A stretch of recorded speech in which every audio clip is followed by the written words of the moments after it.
Assalamu alaikum wa rahmatullahi wa barakatuh mes frères et sœurs. Aujourd'hui nous allons parler du sujet donc tant attendu de Aïcha radiallahu anha. Originaire de la tribu des Knaana, Aïcha radiallahu anha était née environ 9 années avant l'hégire, alors que la révélation avait débuté depuis environ 3 ans. Elle était la fille d'Abu Bakr radiallahu anha, ami fidèle et compagnon le plus proche du prophète sallallahu alayhi wa sallam qu'on appelait As-Siddiq, c'est-à-dire le véridique. C'est en compagnie de celui-ci que le prophète sallallahu alayhi wa sallam accomplit l'hégire vers Médine.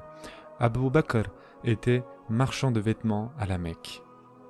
La mère de Aïcha, Roman, était la fille de Umayr ibn Amr. Elle fut avec son époux parmi les premiers musulmans dès la première année de la révélation et connut toutes les persécutions menées contre les fidèles de la nouvelle religion. Elle fut très active aux côtés de son époux et le prophète sallallahu alayhi wa sallam lui annonça qu'elle aura une place au paradis. Elle mourut avant la disparition de l'envoyé d'Allah sallallahu alayhi wa sallam et ce fut lui qui la déposa dans sa tombe. Aïcha radiallahu anha nous a rapporté « Je n'ai pas connu mon père et ma mère autrement que pratiquant la religion musulmane. » Outre son frère Abdallah, Aïcha radiallahu anha avait une demi-sœur Asma, fille d'Abu Bakr. En ce qui concerne le mariage du prophète sallallahu alayhi wa sallam avec Aïcha radiallahu anha, on nous rapporte que l'envoyé d'Allah sallallahu alayhi wa sallam vit en rêve l'ange Jibril alayhi salam lui présenter un morceau d'étoffe dans lequel quelque chose était enveloppé. Le prophète sallallahu alayhi wa sallam lui demanda « Qu'est-ce » Et l'ange Jibril alayhi salam lui répondit « Ta femme ». En soulevant un coin de l'étoffe, il découvrit la jeune Aïcha radiallahu anha. Ce message lui parvint comme un ordre divin. Il se rendit donc chez son ami Abu Bakr radiallahu anhu pour lui demander la main de sa fille, que ce dernier lui accorda avec joie. On situe cet événement aux alentours de l'an 3 avant l'hégire. Aïcha radiallahu anha avait déjà été demandée en mariage par une famille de polythéistes, mais ceux-ci se mirent à craindre qu'en mariant leur fille avec Aïcha radiallahu anha, ils n'embrassent également la nouvelle religion et abandonnent leur tradition. Ils furent donc extrêmement contents lorsqu'une opportunité leur permit de renoncer à cette union. Le jour où elle entra dans la maison du prophète sallallahu alayhi wa sallam, les choses se déroulèrent avec la plus grande simplicité, le repas de noces également. Ce jour-là, il n'y avait dans la maison qu'un bol de lait. L'envoyé d'Allah en but une gorgée, donna le bol à Aïcha radiallahu anha qui en but également une gorgée, ainsi que les quelques autres personnes présentes. On était au mois de Shawwal. Aïcha fut installée dans son appartement dont l'unique porte donnait sur la mosquée et était fermée par un simple rideau. Le mobilier consistait en un matelas, un oreiller de fibres de dattier, un tapis, 2 jarres, l'une pour les dattes, l'autre pour la farine, ainsi qu'une cruche pour l'eau et un bol. Il y avait aussi une lampe à huile, qui, faute d'huile, ne fonctionnait pas souvent. Nous avons vu que le mobilier de chacune pouvait être différent en raison de ce qu'elles avaient apporté avec elles ou reçu en cadeau de leur famille. C'est la seule femme vierge que le prophète sallallahu alayhi wa sallam épousa. Toutes les autres épouses avaient été déjà mariées et étaient devenues veuves. On nous rapporte que Aïcha était jolie. Diné écrit qu'elle était gracieuse, très spirituelle et instruite. Plus tard, Aïcha radiallahu anha devait dire que parmi les épouses, certaines étaient plus belles, en particulier Zaynab, Juwayriya et Safiya. Nous savons que Aïcha fut, après Khadija radiallahu anha, l'épouse préférée du prophète sallallahu alayhi wa sallam. Mais elle n'était pas la préférée pour sa seule beauté, ni sa jeunesse, mais plutôt pour son intelligence et la vivacité de son esprit. Aïcha radiallahu anha a été choisie par destin d'Allah. Allah azza wa jal est le plus savant. Sa jeunesse était précisément un atout majeur pour la mission qu'elle allait devoir remplir tout au long de sa vie, comme nous le verrons plus loin. On nous rapporte qu'un compagnon posa la question au prophète sallallahu alayhi wa sallam. « Qui aimez-vous le plus ?» Aïcha répondit-il. « Pour les hommes, précisa-t-il, le père de Aïcha, et après lui, Omar ibn al-Khattab. » Puis il énuméra d'autres personnes, rapportées par Bukhari. Il avait besoin d'une femme jeune, intelligente et enthousiaste, capable d'assimiler et interpréter les lois de l'islam auprès des femmes. Or, dès sa plus petite enfance, elle voyait le prophète sallallahu alayhi wa sallam pratiquement chaque jour. Lorsqu'il rendait visite à son ami Abu Bakr radiallahu anhu dans sa maison, lui transmettant au fur et à mesure les versets du Coran qui lui étaient révélés par l'ange Jibril alayhi salam. Il évoquait également ensemble les différents événements concernant la communauté des musulmans. Elle était vive et intelligente, nous l'avons dit, et elle apprit donc, dès son jeune âge, de la bouche même du prophète sallallahu alayhi wa sallam, au fur et à mesure de la révélation et des événements, tant avant qu'après son mariage, tout ce qu'elle devait savoir pour la mission d'enseignante qui allait lui incomber tout au long de sa vie. Elle avait les qualités requises et, en raison de sa jeunesse qui la rendait assez perméable, elle était davantage susceptible de recevoir et de retenir pour ensuite retransmettre les enseignements de l'islam. Elle était encore jeune au moment de l'hégire. Cependant, chacun était unanime à dire que nul ne pouvait mieux raconter tous les détails de l'émigration, même plusieurs années après. Toute jeune fille qu'elle était alors, elle participa avec sa sœur Asma aux préparatifs secrets destinés au voyage du prophète sallallahu alayhi wa sallam et de son père Abu Bakr radiallahu anhu. Plus tard, lorsqu'elle fut entrée dans la maison de l'envoyé d'Allah, son éducation se poursuivit. Dès qu'il rentrait, elle lui posait des questions. Lorsqu'il partait aux gens de la mosquée, elle se tenait auprès de la porte de son appartement, écoutant ce qu'il disait afin de profiter de son enseignement.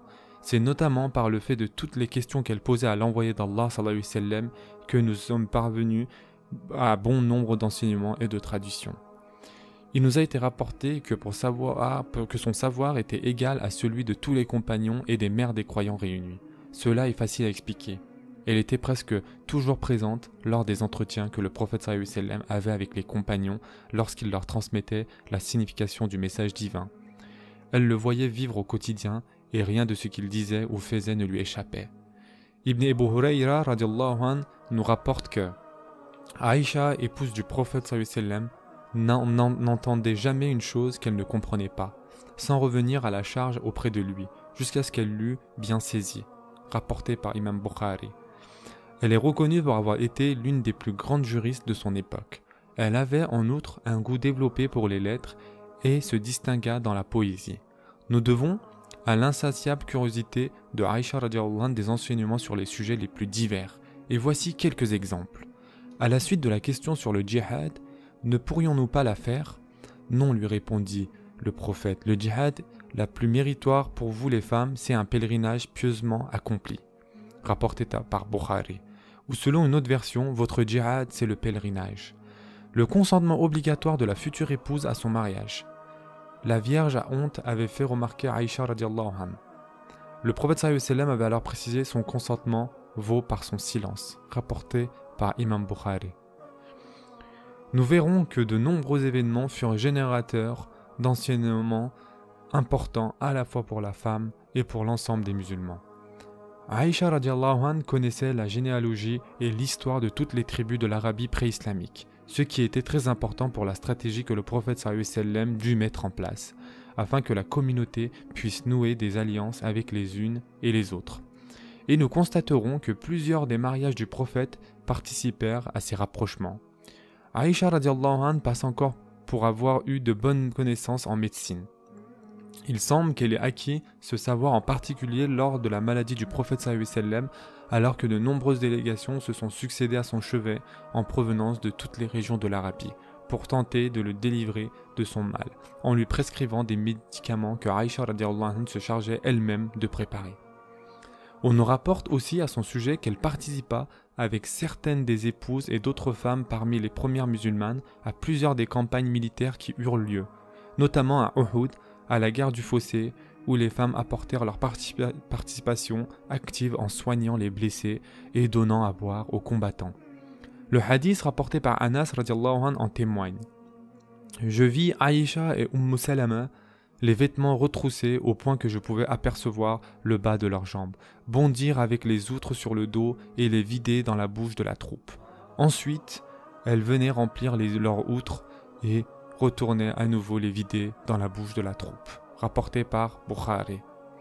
Nous savons qu'il y eut des femmes musulmanes à toutes les campagnes militaires, sauf la première, à Badr.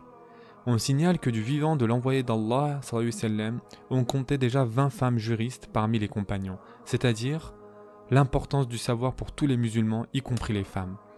La recherche du savoir est une obligation pour chaque musulman. Rapporté par Bukhari et Ibn Majah. Nous revenons à Aïcha radiallahu anha pour dire que nous lui sommes redevables d'un grand nombre de hadiths, environ 2200. À ce propos, le prophète sallallahu alayhi wa sallam a dit « Aïcha est la moitié de la religion ». Le rôle de Aïcha radiallahu anha au sein de la famille du prophète sallallahu alayhi wa sallam fut des plus importants. Aïcha radiallahu anha fut, nous l'avons déjà dit, après Khadija radiallahu anha, l'épouse préférée du prophète. Anas ibn Malik radiallahu anha a rapporté que le prophète sallallahu alayhi wa sallam a dit « La supériorité de Aïcha sur les autres musulmanes est comme celle du tsarid sur les autres mets. » Il s'agissait du plat que préférait le prophète sallallahu alayhi wa sallam. De nombreux événements ont marqué la vie conjugale du prophète. Aïcha radiallahu anha était assez spontanée, ce qui provoquait parfois quelques incidents.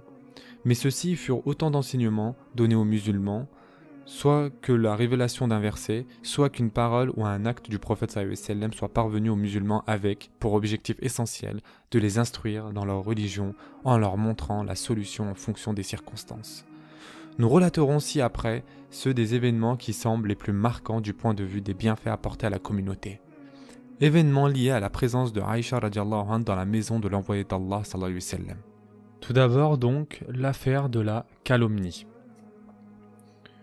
L'affaire se situe en l'an 5 de l'Hégire.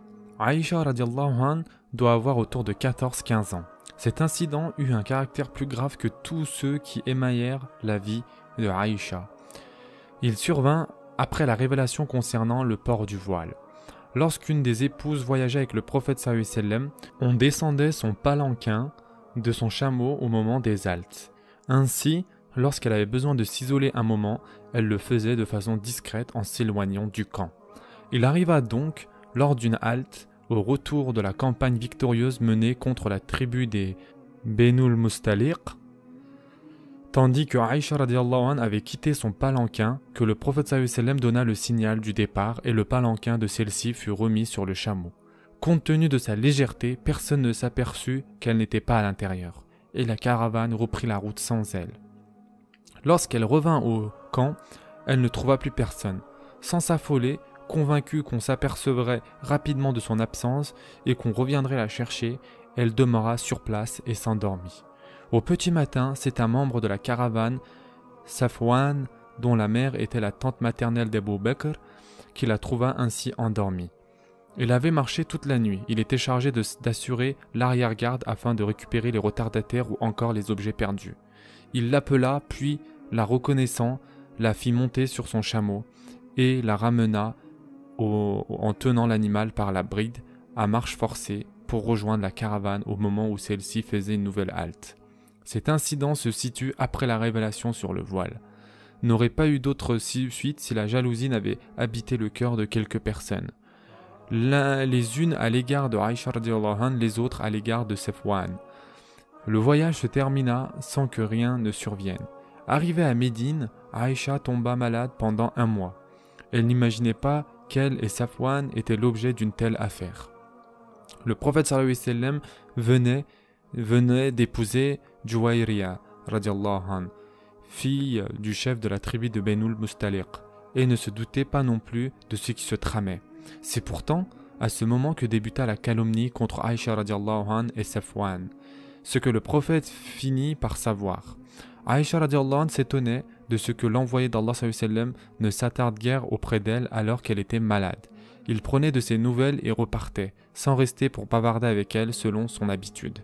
Elle n'apprit les rumeurs calomnieuses dont elle était l'objet qu'après être rétablie de la bouche de Mistar, mère d'un des auteurs de la rumeur. Aïcha radiallahu anha en fut abasourdie et tomba de nouveau malade.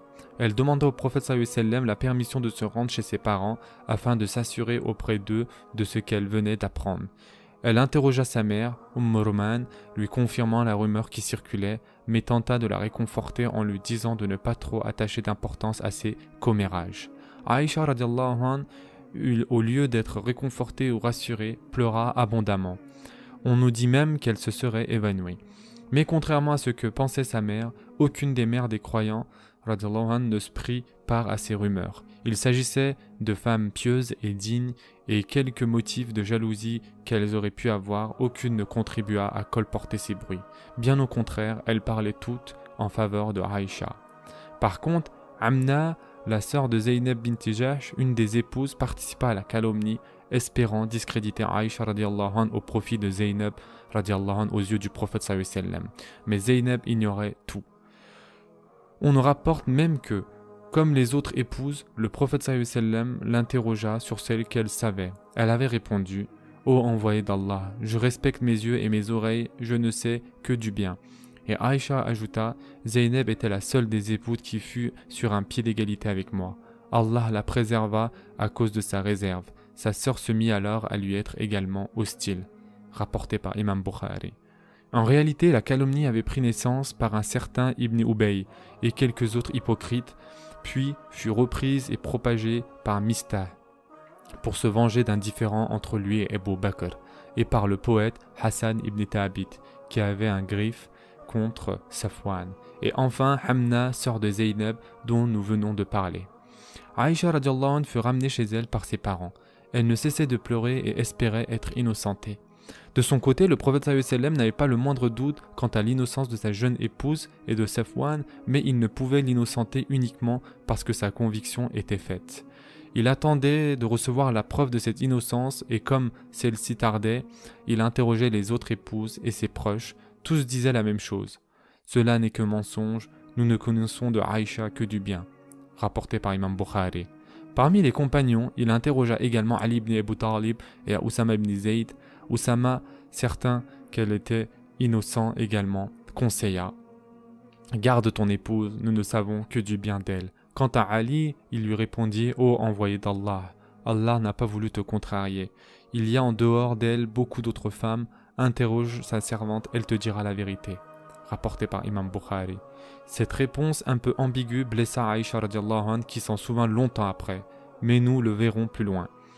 Le prophète sallallahu alayhi wa sallam interrogea aussi la servante de Aïcha radiallahu anha, Barira, qui répondit: J'en jure par celui qui t'a envoyé, je n'ai jamais rien vu de répréhensible, sinon qu'étant une toute jeune femme, il lui arrive parfois de s'endormir auprès du dîner de son mari et de laisser manger sa pitance par le mouton familier de la maison. Le prophète sallallahu alayhi wa sallam résolut d'évoquer publiquement cette affaire en s'adressant aux fidèles. Il leur tint à peu près ce langage: Ô gens, que vous semble-t-il de ceux qui m'offensent au travers des membres de ma famille en répandant sur eux de faux bruits? Par Allah, je ne connais que du bien des gens de ma maison et que du bien de l'homme dont ils parlent, qui n'est jamais entré dans l'une de mes maisons sans que je sois avec lui. Rapporté par Imam Bukhari. Il s'ensuivent même une altercation entre plusieurs personnes et le prophète sallallahu alayhi wa sallam dut ramener le calme entre eux. Aïcha radiallahu anha ignorait alors que le prophète Mohammed sallallahu alayhi wa sallam l'avait ainsi publiquement défendu. Cependant, cela l'eut bien réconforté. Elle continuait de pleurer tout en plaçant sa confiance en Allah. Il ne suffisait évidemment pas que le prophète sallallahu alayhi wa sallam et quelques autres personnes soient convaincus de l'innocence de Aïcha et de Safwan pour que tout rentre dans l'ordre. Il fallait une preuve et celle-ci tardait à se manifester. C'est par les épreuves auxquelles il soumet les croyants qu'Allah élève leur foi. Il y a là, pour tout musulman, de quoi méditer sur le fait que la confiance en Allah est essentielle dans les moments difficiles de l'existence. Un mois s'était écoulé depuis le début de l'affaire. Un jour, alors que ses parents étaient près d'elle, ainsi qu'une femme des Ansar venue la réconforter, Aïcha radiallahu anha vit le prophète sallallahu alayhi wa sallam entrer chez elle.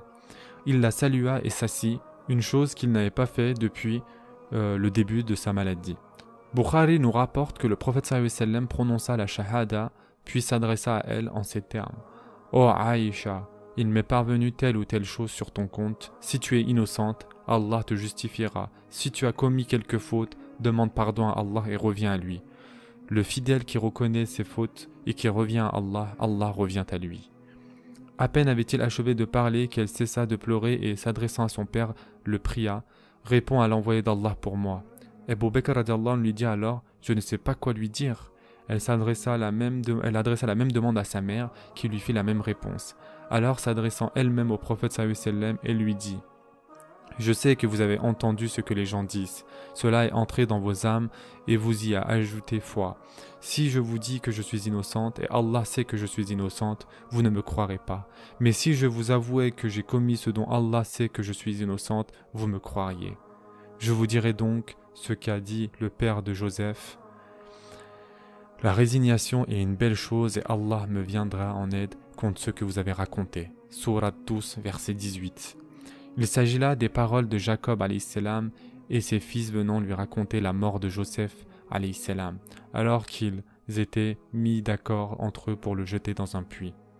Donc là, il s'agit bien de Yaqub et de Youssouf alayhi salam.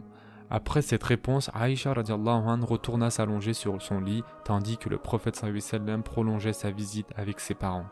Et tandis qu'il était encore là, il reçut la révélation qui innocentait enfin Aïcha radiallahu anha. Oui, ceux qui sont venus avec une calomnie, c'est tout, une bande des vôtres. Ne la comptez pas pour un mal, au contraire, cela vous est un bien. À chacun d'eux ce qu'ils gagnent comme péché, à celui cependant qui se charge de la part la plus grande parmi eux, un énorme châtiment. Pourquoi lorsque vous l'avez entendu, la calomnie, croyants et croyantes, n'avez-vous pas pensé à bien en vous-même et n'avez-vous pas dit c'est une calomnie évidente? Pourquoi les autres ne produisent-ils pas 4 témoins? Alors, s'ils ne produisent pas de témoins, ce sont eux auprès de Allah les menteurs. Et n'était la grâce d'Allah sur vous et sa miséricorde ici-bas, comme dans l'au-delà, un énorme châtiment vous aurait touché par ce que vous avez lancé. Quand vous receviez sur vos langues et disiez de votre bouche ce dont vous n'aviez aucune science, et vous le comptiez pour rien, alors que, auprès d'Allah, c'était énorme. Et pourquoi ne disiez-vous pas, lorsque vous l'entendiez, qu'avons-nous à en parler?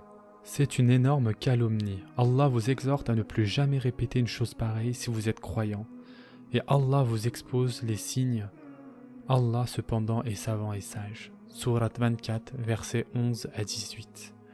Le prophète sallallahu alayhi wa sallam redevint souriant et annonça à Aïcha, « Oh Aïcha, Allah te déclare innocente. » Ses parents, toujours présents, lui conseillèrent « Va vers lui et sois lui reconnaissant. » Mais elle leur répondit « Je n'irai pas à lui et c'est Allah seul que je vais louer. » Comme on le voit, malgré son jeune âge, Aïcha radiallahu anha avait du caractère et une forte personnalité. Mais nous devons ici constater que la révélation de ces versets fut un grand bien pour la communauté des musulmans. Ces versets, en effet, interdisent toute supputation sur la conduite d'une femme et il interdit de porter atteinte à qui que ce soit en l'accusant d'adultère, à moins de pouvoir présenter le témoignage de 4 personnes de bonne foi. Donc là, nous allons parler de l'ablution sèche, le tayammum. Aïcha radiallahu anha et Salama radiallahu anha avaient accompagné l'envoyé d'Allah sallallahu alayhi wa sallam lors d'une expédition. La troupe avait fait une halte au moment de la prière du soir et s'apprêtait à repartir lorsque Aïcha radiallahu anha s'aperçut qu'elle avait perdu le collier d'onyx qu'elle portait. Selon une version, il lui avait été offert par sa mère le jour de son mariage. Selon une autre version, il lui avait été prêté par l'une des mères des croyants. On le chercha en vain. Le prophète sallallahu alayhi wa sallam fit établir le camp pour la nuit, mais il n'y avait pas d'eau à cet endroit. Les compagnons se plaignirent à Abu Bakr radiallahu anhu de la futilité du motif qui les obligeait à passer la nuit dans cet endroit, les privant de l'eau nécessaire à leur ablution. Abu Bakr radiallahu anhu vint faire des reproches à sa fille et lui dit « Tu crées constamment des problèmes ». Vers la fin de la nuit, le prophète reçut une révélation qui institua l'ablution sèche, c'est-à-dire le tayammum. Si vous êtes malade ou en voyage, ou si l'un de vous revient d'un endroit où il a fait ses besoins, ou si vous avez approché vos femmes et que vous ne trouviez pas d'eau, faites ablution sèche en touchant une terre pure. Essuyez votre face et vos mains. Allah est certes pardonneur et miséricordieux. Sourate 4, verset 43. Du coup, toute la troupe se réjouit alors et dit « Ô famille d'Abu Bakr, ce n'est pas votre premier don à l'islam. » Abu Bakr radiallahu anhu, qui était bien fâché contre sa fille, vint lui dire « Je n'imaginais pas que tu puisses être la source d'une telle bénédiction pour les musulmans. Grâce à toi, les gens se sont vus accorder une grande facilité. » Un autre hadith nous rapporte que Usayd ibn Hudayr vint dire à Aïcha radiallahu anha « Allah te récompense en bien, car par Allah, il ne t'est jamais arrivé une chose déplaisante sans qu'Allah n'en ait fait quelque chose de bon pour toi et tous les musulmans. » Rapporté par Imam Bukhari. N'oublions pas que le moindre des déplacements dans cette région avait lieu dans le désert et les points d'eau étaient souvent éloignés les uns des autres, ce qui ne rendait pas les voyages faciles. D'ailleurs, à propos de cette remarque, Abu Hurayra radiallahu anhu a rapporté que le prophète sallallahu alayhi wa sallam a dit « Le voyage est un des aspects de la torture où le voyageur s'empêche de dormir, de manger et de boire. Lorsque vous avez terminé vos affaires, hâtez-vous de retourner dans votre famille. Rapporté par Imam Bukhari. Cet événement eut donc une incidence bénéfique pour tous les musulmans qui, jusqu'à nos jours, utilisent ce moyen lorsqu'ils se trouvent dans des circonstances où ils n'ont pas accès à l'eau. Puis, comme pour bien souligner que cet incident avait essentiellement valeur d'enseigner, le collier fut retrouvé sous le chameau de Aïcha au moment où il se releva. Maintenant, nous allons parler de l'affaire du pot de miel. Le prophète sallallahu alayhi wa sallam s'attardait depuis quelque temps chez Hafsa radiallahu anha, l'une des épouses, qui lui donnait à boire du miel qu'elle avait reçu, ce qu'il appréciait particulièrement. Nous savons que le prophète aimait les mets sucrés. Aïcha radiallahu anha et quelques-unes des épouses, notamment Safiya et Saouda, semble-t-il, se mirent d'accord pour dire au prophète sallallahu alayhi wa sallam, lorsqu'il revenait, que son haleine dégageait une odeur désagréable. Cela mit un terme au moment gourmand du prophète sallallahu alayhi wa sallam, mais elles prirent conscience qu'elle l'avait privé d'un plaisir, rapporté par Bukhari. Selon une autre version, il s'était attardé à boire du miel chez Zaynab. C'est à cette occasion que fut révélé le verset suivant. Ô prophète, pourquoi, en recherchant l'agrément de tes épouses, t'interdis-tu ce que Allah t'a permis? Sourate 66, verset 1. Donc la quatrième histoire, c'est les bagages de Safiya. Au retour du pèlerinage de l'adieu, Aïcha radiallahu anha avait peu de bagages, alors qu'elle montait un puissant chameau, tandis que Safiya, une autre des épouses, avait des bagages lourds et un chameau faible qui ralentissait la marche de la caravane. Afin de répartir la charge, le prophète sallallahu alayhi wa sallam donna l'ordre de placer un bagage lourd sur le chameau de Aïcha, sans avoir demandé l'accord de chacune. Aïcha radiallahu anha en fut contrariée. Le prophète sallallahu alayhi wa sallam lui proposa « Veux-tu que Abu Ubaïda arbitre entre nous ?»« Non, dit-elle, il ne me donnera jamais raison contre toi. » Alors Omar propose-t-il « Oh non, j'ai peur de lui, même Satan a peur de lui. Eh bien, veux-tu que ce soit ton père, Abu Bakr ?»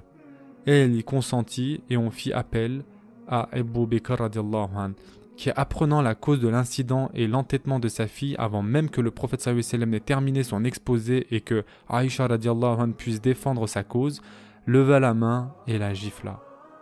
Le prophète l'arrêta en disant « Je n'ai pas voulu cela ». Il se leva et lava de ses mains le visage et la robe de sa jeune épouse, rapporté par Imam Bukhari. Bien des anecdotes nous ont encore été rapportées sur Aïcha radiallahu anha en particulier.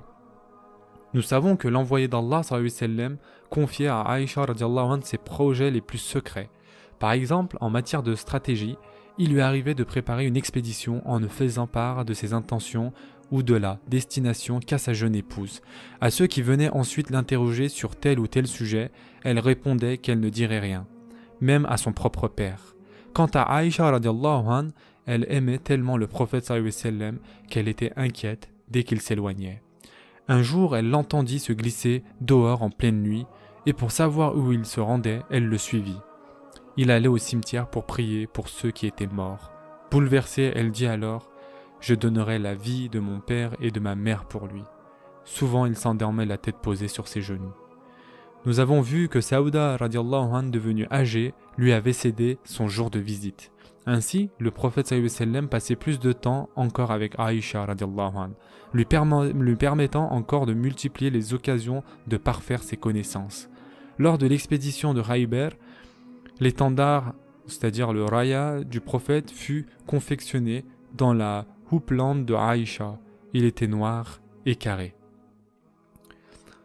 Donc la dernière histoire, c'est sur la maladie du prophète. Lorsque le prophète sallallahu alayhi wa sallam fut atteint de la maladie qui devait l'emporter, il continuait de visiter successivement chacune de ses épouses et interrogeait chaque jour en disant « Où serai-je demain ?» Et ce jusqu'au jour de sa visite chez Aïcha radiallahu anha, chez laquelle il restait calme, sans interroger sur le lendemain. On nous rapporte qu'à partir du moment où il fut immobilisé par cette maladie, il sollicita des mères des croyants la permission d'être soigné chez Aïcha, ce qu'elles acceptèrent, rapporté par Bukhari.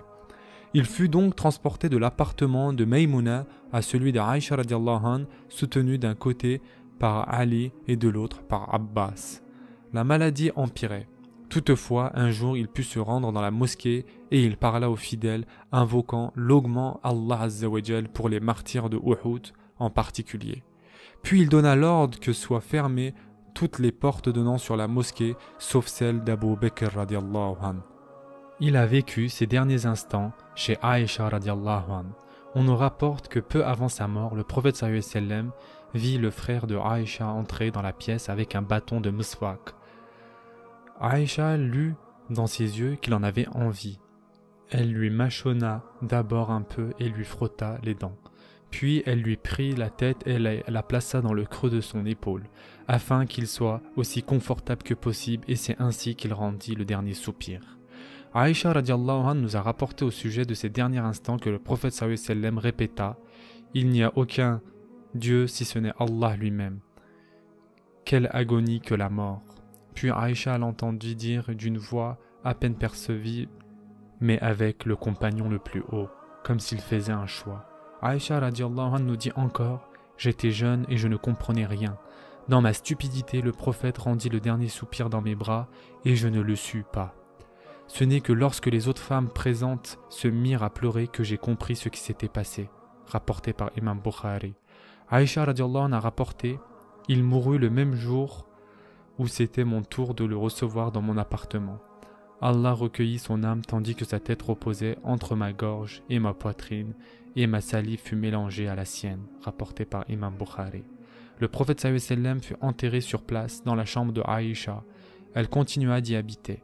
Saouda, l'une des épouses qui mourut en l'an 24 de l'Hégire, lui légua son appartement qui était mitoyen du sien, ce qui permit à Aïcha radiallahu anha d'agrandir son habitation devenue très petite du fait de la place occupée par le tombeau du prophète sallallahu alayhi wa sallam. Lorsque chacun à son tour, Abu Bakr plus tard, et puis plus tard Omar quittèrent ce monde, ils furent tous les deux enterrés auprès du prophète sallallahu alayhi wa sallam. On sait que lorsque Omar radiallahu anhu fut à l'agonie, il envoya son fils Abdallah chez Aïcha radiallahu anha qui la trouva assise pleurant. Omar t'adresse le salut et te demande l'autorisation d'être enterré avec ses deux compagnons.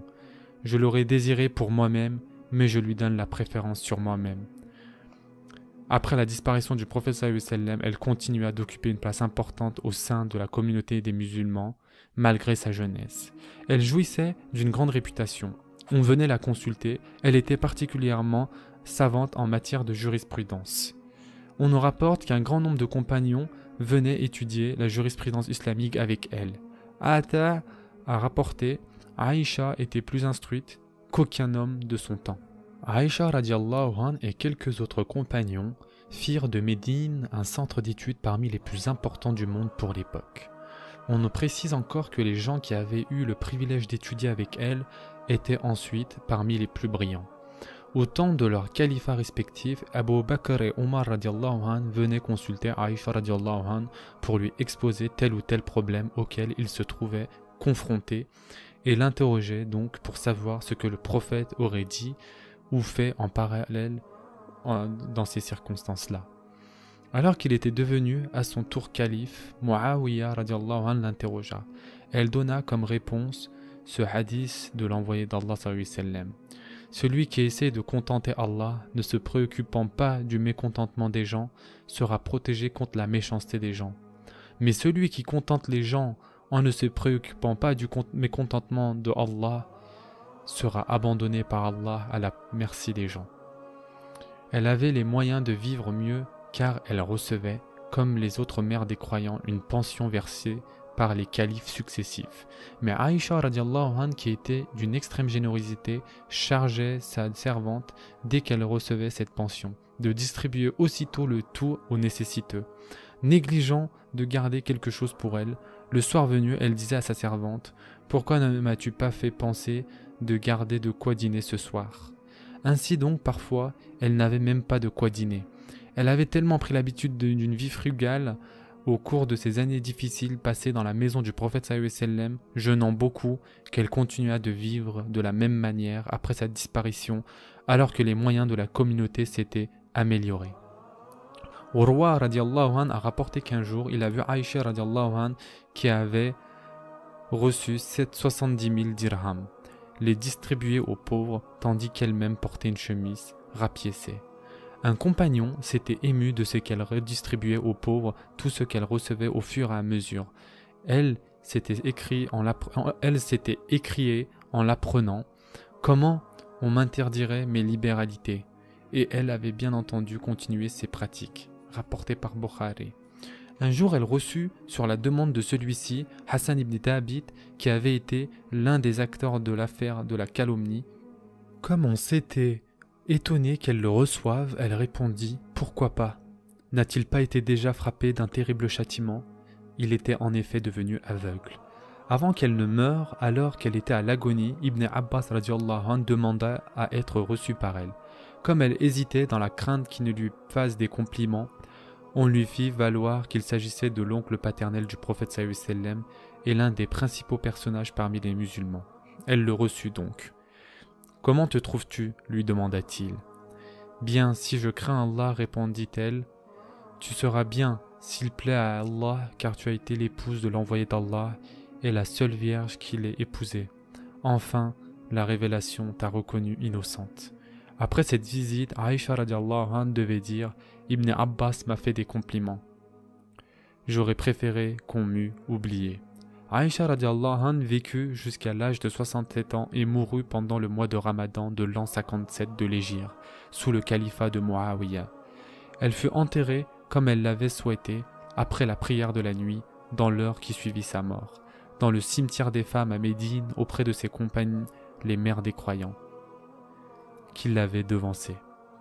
Abu Hurayra radiallahu anhu fit la prière sur elle avec les compagnons.